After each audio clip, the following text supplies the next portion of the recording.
Super star Rajinikanth கூலி படத்துடைய வெற்றி கைத்து இப்போ ஜெயிலர் 2 படத்தில் பிஸியாக நடிச்சிட்டு இருக்காரு. இந்த ஜெயிலர் 2 படத்தை நெல்சன் தான் எடுத்துகிட்டு இருக்காரு. சன் பிக்சர்ஸ் பிரம்மாண்டமாக ப்ரொடக்ஷன்ஸ் பண்ணுறாங்க. அனிருத் மியூசிக் பண்ணிட்டு இருக்காரு. மேலும் இந்த ஜெயிலர் 2 படத்தில் சூப்பர் ஸ்டார் ரஜினிகாந்தோடு சேர்ந்து ஜெயிலர் 1 படத்தில் நடித்த அனைவரும் இந்த படத்துலையும் இருக்காங்க.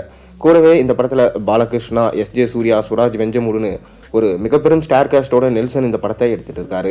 இறுதிக்கட்ட படப்பிடிப்பை எட்டியிருக்க இந்த படம் அடுத்த வருஷம் ஜூன் மாதம் ரிலீஸ் ஆகும் என சொல்லப்படுகிறது. அதைத் தொடர்ந்து சூப்பர் ஸ்டார் ரஜினிகாந்த் சுந்தர்சியோட இயக்கத்தில் நடிப்பார் என எதிர்பார்க்கப்படுது.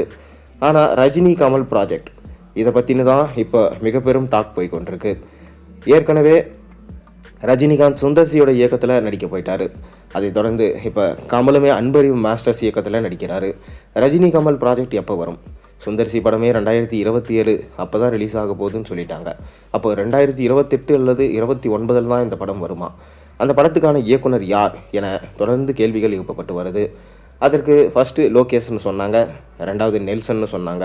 ராஜமௌழி பேருமே அடிபட்டுச்சு. ஆனால் இப்போ கார்த்திக் சுப்புராஜ் பேர் அப்பப்போ அடிபட்டு கொண்டு தான் இருக்குது. கார்த்திக் சுப்புராஜ் ஏற்கனவே ரஜினிகாந்திடம் ஒரு கதை சொன்னாராம்.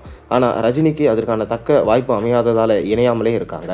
மேலும் தலைவரோடு கண்டிப்பாக ஒரு படம் மீண்டும் பண்ணுவேன் என அவர் சொல்லியிருக்காரு. அவர் எடுத்த பேட்ட படமே பார்த்திங்கன்னா ஃபேன் பாய் சம்பவமாக தான் இருந்துச்சு. அதைத் தொடர்ந்து இப்போ கார்த்திக் சுப்புராஜ் ரஜினி மற்றும் கமல்ஹாசனுக்காக ஒரு கதை ரெடி பண்ணியிருக்காராம். முழுக்க பார்த்தீங்கன்னா காமெடியாகவும் ரஜினிக்கும் கமலுக்கும் ஏற்ற மாதிரி ஒரு கதையாக ரெடி பண்ணியிருக்காராம். ஏற்கனவே ரெட்ரோ படமே நம்ம ரஜினிக்காக தான் ரெடி பண்ணது என கார்த்திக் சுப்புராஜ் சொல்லியிருந்தார். ஆனால் கடைசியில் அது நடக்காமல் போயிடுச்சு. மேலும் அடுத்ததாக ஒரு கதையும் ரஜினிக்காக ரெடி பண்ணி வச்சுருந்தாராம். அந்த கதையிலுமே பார்த்தீங்கன்னா இப்போ விஜய் சேதுபதி தான் நடிக்க போகிறாரு என சொல்லப்படுது. அதை தொடர்ந்து தான் இப்போ ஒரு புது கதையை ரெடி பண்ணியிருக்காராம். இந்த கதையை ரஜினிக்கிட்ட சொல்லியிருக்காரு. ரஜினிக்குமே பார்த்தீங்கன்னா ரொம்பவே பிடிச்சி போச்சாம். கூடிய விரைவில் இதற்கான பேச்சுவார்த்தைகள் நடத்தப்படலாம் என தற்போது தகவல்கள் வந்திருக்கு.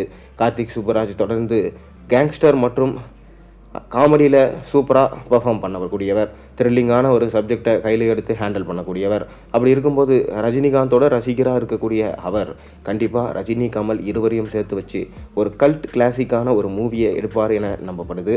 அதனால் கூடிய விரைவில் இவங்களுடைய இணைப்புன்றது அஃபிஷியலாக அனௌன்ஸ்மெண்ட் வரும். அது வரைக்கும் நம்ம பொறுத்து இருந்து பார்ப்போம்.